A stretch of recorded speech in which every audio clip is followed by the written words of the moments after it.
So we're going to make a confession or a proclamation, which really is our testimony summed up briefly. Taken from Psalm 118, verses 13 through 18. Now, the words that started are addressed to the enemy. They're not addressed to God. So don't be surprised. You pushed me violently that I might fall, but the Lord helped me. The Lord is my strength and song, and He has become my salvation. The voice of rejoicing and salvation is in the tents of the righteous. The right hand of the Lord does valiantly. The right hand of the Lord is exalted. The right hand of the Lord does valiantly. I shall not die, but live, and declare the works of the Lord. The Lord has chastened me severely, but He has not given me over to death.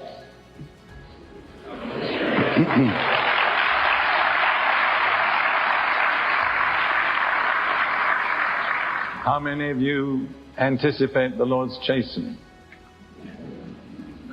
The Bible says He chastens every son whom He receives. If you are without chastening, you're not a true son, you're illegitimate.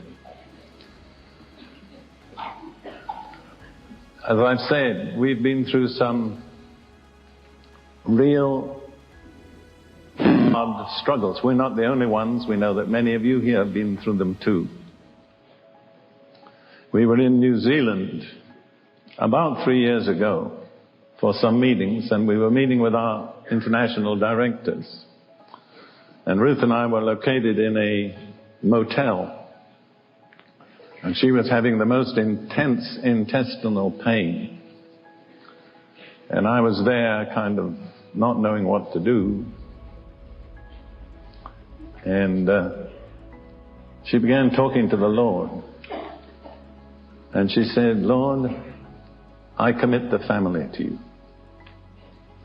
Then she said, Lord, I commit the ministry to you.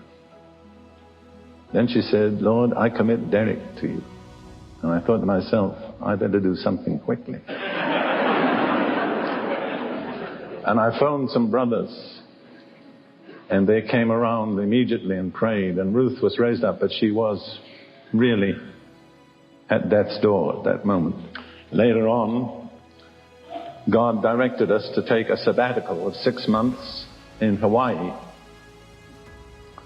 And we went on this sabbatical with great anticipations of a wonderful time in the beautiful climate of Hawaii, in a condominium that we owned just above the Pacific.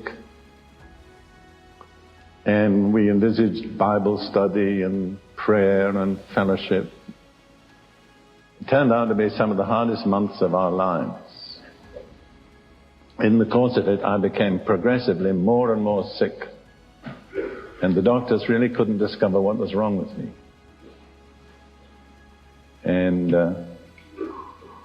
eventually, a clever doctor diagnosed what's called subacute bacterial endocarditis.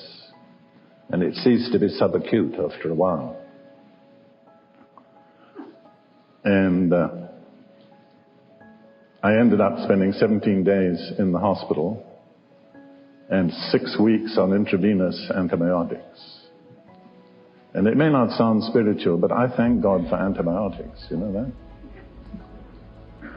There was a time in my life many years ago when I thought I'd never need medicine. God delivered me from that pride.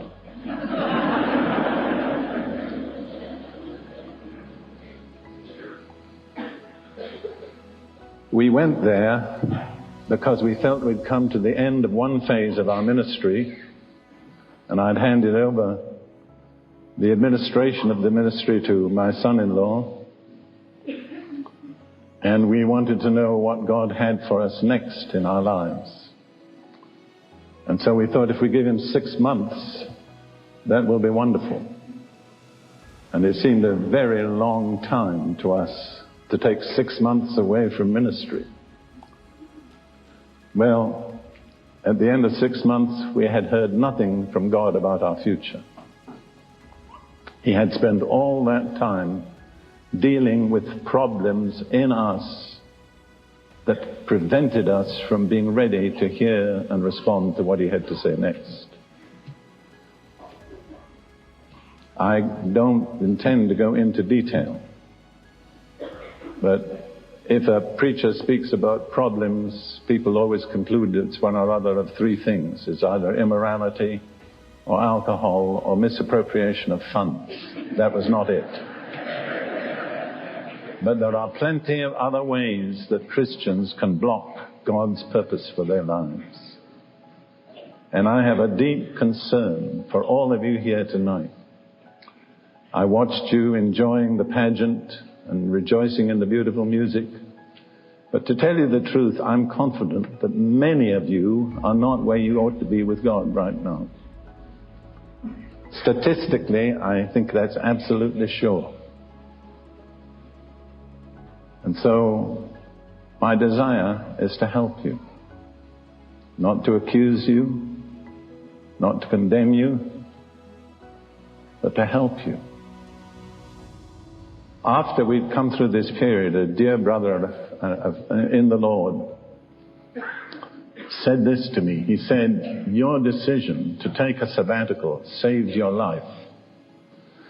Because if you had gone on traveling in ministry, you wouldn't have had the opportunity to have the close medical supervision that eventually discovered your problem. You would have died.